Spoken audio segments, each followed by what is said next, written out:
飞弹从空中落下，击中建筑物时发出爆炸巨响。这是乌克兰轰炸克里米亚黑海舰队总部的实际画面。With Moscow saying only one soldier is missing, but Ukraine's Special Operations Forces now say the strike targeted a meeting of senior Navy leaders.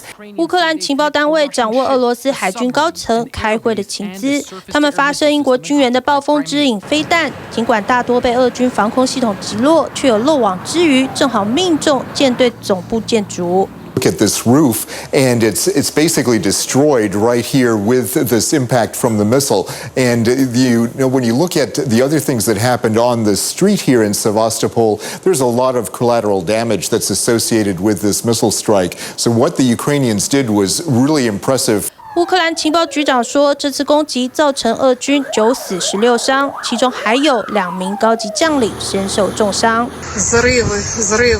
Explosions, explosions right here in the center of the city, says the woman recording this aftermath. In the heart of Russian-occupied Crimea, making Ukraine feel ever closer to sensing that vulnerability for Russian forces. 尤其乌克兰希望能掌握黑海的制海权，来让他们的谷物能顺利出口。这次攻击也对俄罗斯海军的指挥系统造成伤害。就在攻击之后，人在联合国大会的俄罗斯外长拉夫罗夫把炮口对准西方。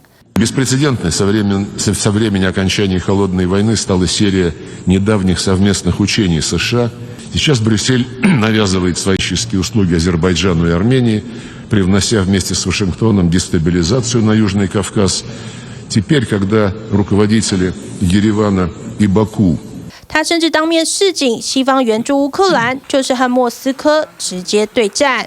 TVBS 新闻综合报道。想看最完整的新闻内容，记得下载 TVBS 新闻网 APP。